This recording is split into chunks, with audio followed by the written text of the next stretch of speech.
चाहे आपकी कोठी है, कार है, बैंक बैलेंस है, खूब सारी सुविधाएं हैं, लेकिन कल उकचुक हो जा, कैंसर हो जा बॉडी में, बता खास सुविधाएं, ये जहर दिखाई देगा ये सारा दिन।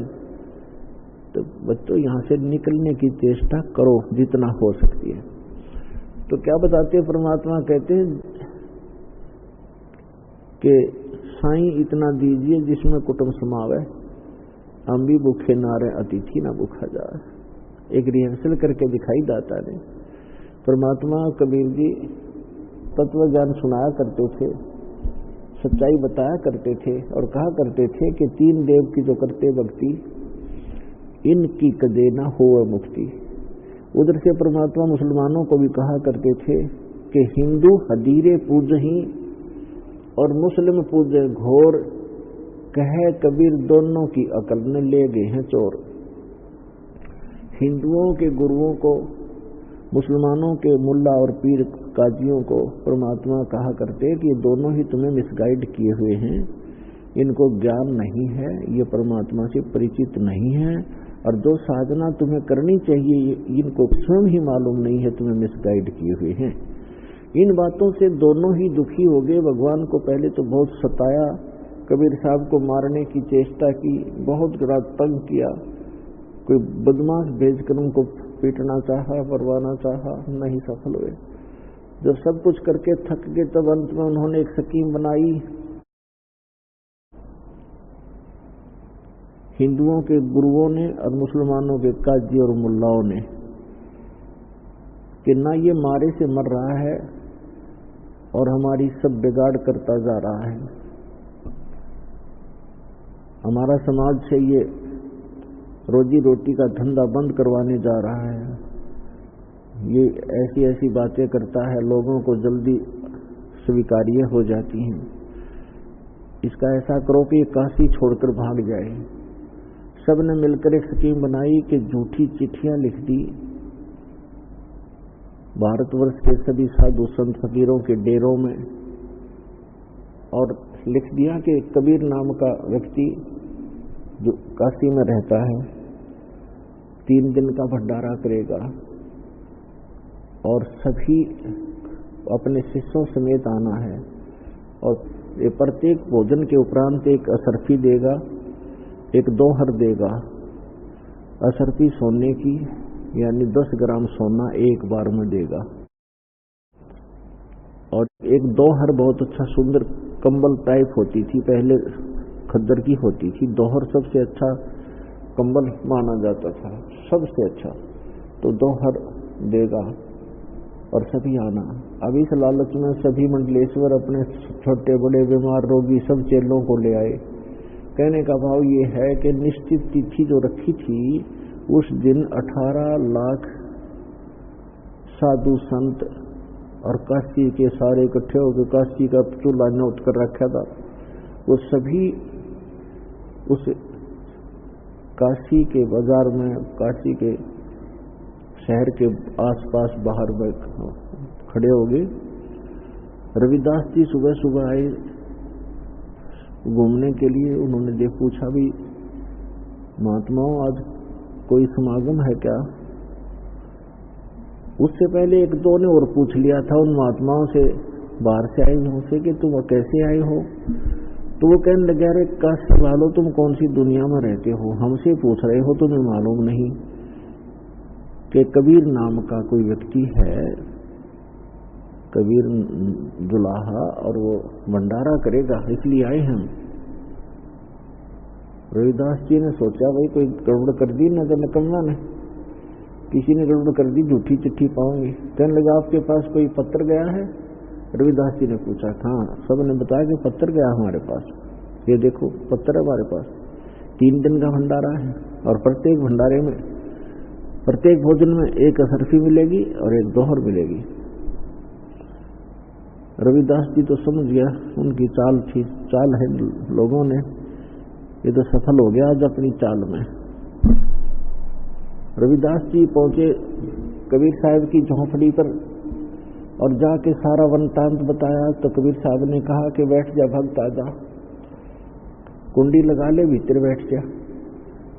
और वही ये तो जीने नहीं दे, मेरे को तंग करेंगे ही करेंगे, क्योंकि इनमें तो दुनिया को गुमराह करना है और मेरा उद्देश्य इनसे बचाना है।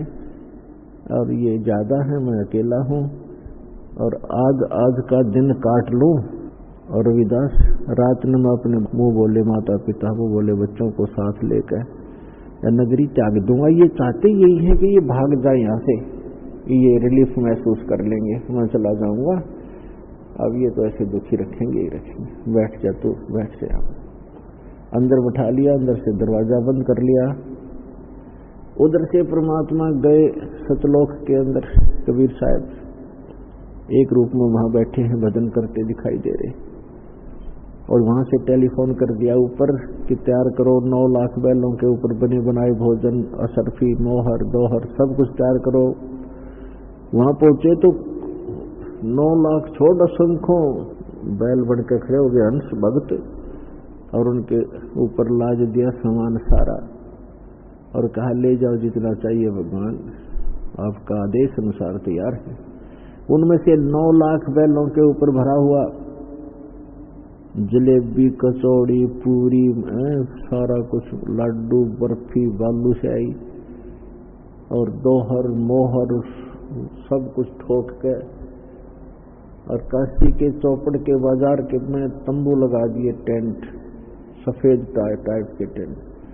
9 लाख बैल और 2-3 लाख भक्त, और सतलोक से आए वो सारे बंजारे बन के, एक बंजारे का रूप बना के, स्वयं परमात्मा ने रूप बना करके, केशव रूप बना करके, और वहां टेंट में बैठ गया और भोजन शुरू कर दिया। उधर से शेख तकी नाम का एक धार्मिक गुरु था सिकंदर लोधी राजा का। राजा का भी निमंत्रण दे रखा था कि आज राजा भी देख लेगा आकर के, क्योंकि शेख तकी भगवान कबीर साहब से ईर्षा बहुत रखता था, उनको नीचा दिखाने और उनके राजा के नजरों में गिराने के ही चक्कर में रहता था। इसलिए एक पत्र उसने अपने राजा के पास भी भिजवा दिया था। तो राजा के पास शेख तक ही रहा था कि आपके गुरुजी भंडारा कर रहे हैं। सिकंदर लोधी कबीर साहब से बहुत प्रभावित था, उनको एक ऐसा रोग था जलन का, परमेश्वर कबीर जी ने वो स्वस्थ कर दिया था। और भी बहुत से चमत्कार देख करके कबीर परमेश्वर के लीला से प्रभावित होकर के सिकंदर लोधी परमात्मा कबीर जी में बहुत आस्था रखता था। तो सिकंदर लोधी से कहा शेख तकी ने कि आप भी चलोगे, आपके गुरुजी का निमंत्रण आया है, भंडारा कर रहा है। शेख तकी ये चाहता था कि सिकंदर लोधी काशी जाएगा तो वहां कबीर भागा पाएगा, क्योंकि इतने आदमियों को रोटी कहां से खिलाएगा। एक झोपड़ी में बैठा व्यक्ति 18 लाख व्यक्तियों को भोजन कैसे करा देगा। ये सोचकर सिकंदर लोधी को भी साथ ले लिया। सिकंदर लोधी कहने लगा मैं तो अवश्य चलूंगा, बहुत महान पुरुष है, उनके दर्शन करके आऊंगा, भंडारे में तो जाना ही चाहिए। जाके देखा, शेख तकी ने सोचा था सब भूखे बैठे शोर मचा रहे होंगे और कबीर भाग गया होगा। वहां क्या देखा कि वहां तो भंडारा चल रहा है और जय जयकार हो रही है कबीर भगवान की। जो भी भोजन खा रहा है कह रहा है ऐसा स्वादिष्ट भोजन कभी देखा ना सुना। भाई भंडारा हो तो ऐसा हो। जो भी भोजन खा के उठ रहा है उसको दोहर दी जा रही है, एक असर की सोने की दी जा रही है। अब शेख तकी तो पेट पकड़ कर बैठ गया, अकियो कैसे बिजली गिरी, ये कहां से लाया इतना पैसा, कहां से लाया ये भंडारा। तो सिकंदर लोधी पहुंचे जहां परमात्मा दूसरे रूप में बैठे थे, केशव रूप में, बंजारा रूप में। उससे पूछा कि आप कौन हैं। सिकंदर लोधी राजा ने पूछा आप कौन हैं, कबीर जी से आपका क्या नाता है, क्या रिलेशन है। तो केशव रूप में विराजमान भगवान ने कहा कि कबीर जी मेरे पगड़ी बदल मित्र हैं और मेरे पास उनका संदेशा गया था कि छोटा सा भंडारा है, कुछ सामान लेते आइएगा। तो उसका दास हाजिर हो गया।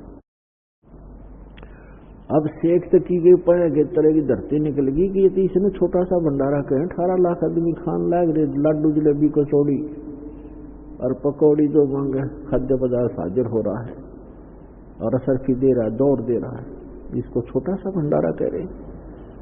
उस सिकंदर लोधी ने पूछा कि भगवान कहाँ हैं? कबीर साहब आए नहीं। तो किस स्वरूप में विराजमान? भगवान ने कहा कि उसका दास तो बैठा है, मौज है उनकी, आएंगे जब आ जाएंगे। तो सिकंदर लोधी ने सोचा कि दर्शन करूं, पहले दर्शन करके आऊं। झोंपड़ी पर पहुंच गए, हाथी पर बैठकर, साथ में अंगरक्षक है। जाके दरवाजा खटखटाया, रविदास उधर बैठे, भगवान एक रूप में वहां भी बैठे झोंपड़ी में। रविदास जी ने कहा भगवान ये तो यहां भी आगे दिख है। दरवाजा खटखटा दिया है। परमात्मा बोले लगता तो है पर दरवाजा नहीं खोलना, हाथ जोड़ लेंगे और कहेंगे कल हम निकल जाएंगे, तुम यही चाहते हो, छोड़ देंगे इस नगर को। दरवाजा खटखटाया लेकिन परमात्मा बोले नहीं। तब सिकंदर लोधी ने कहा कि प्रवद्दिगार दरवाजा खोलो, सिकंदर लोधी आपका दास दिल्ली से आपके दर्शनार्थ आया है। तो अंदर से कहा भगवान कबीर साहब ने कहा कि हे राजन, मैं दरवाजा नहीं खोलूंगा, मेरे साथ बहुत बुरा कर रखा है इन लोगों ने। मेरे पास अपने परिवार के पोषण के लिए शाम का अन्न भी नहीं है। 18 लाख व्यक्ति बाहर आए हुए बताते हैं और झूठी चिट्ठी लिख रखी है, लिखी हुई है कि भंडारा करेगा कबीर, दोहर देगा, मोहर देगा। भगवान मैं इन्होंने तंग कर लिया हूँ, आज का दिन काटूंगा और रात को अपने सबको लेकर भाग जाऊंगा यहाँ से। तो सिकंदर लोधी ने कहा परवरदिगार ये दास आपको पहचान चुका है, आप किसी और को बहका सकते हो, इस दास को नहीं। हे भगवान आपने कैसा रंग लगा रखा है, एक बार जाकर देखो दाता, आपके दर्शन के लिए अभिलाषित है लोग और कह रहे कौन है वो ऐसा महापुरुष जिसने इतना सुंदर भंडारा किया है, दर्शन तो दे एक बार। हे परमात्मा एक बार चलिए आप, दरवाजा खोलो दाता, अपने दास पर दया करो। तब कबीर साहब ने कहा खोल दे रविदास, तो बात सारी ठीक होगी। सिकंदर लोधी ने दंडवत प्रणाम किया चरणों में मुकुट समेत और कबीर साहब से प्रार्थना विनय की। तो परमात्मा ने स्वीकार की उनकी प्रार्थना और चल पड़े। जो ही कबीर साहब कुटिया से बाहर निकले, आसमान से फूलों की वर्षा होने लगी भगवान के ऊपर।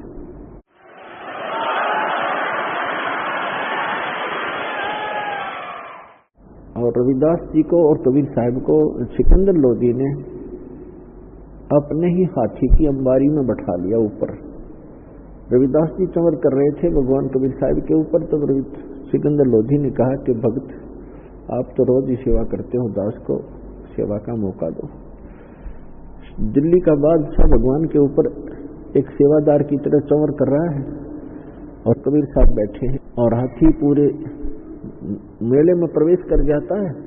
सब पूछ रहे हैं कबीर कौन है, कहने लगे वो सिकंदर लोधी राजा जिस पर चंवर कर रहा है, ये परमात्मा है, ये है वो कबीर जी।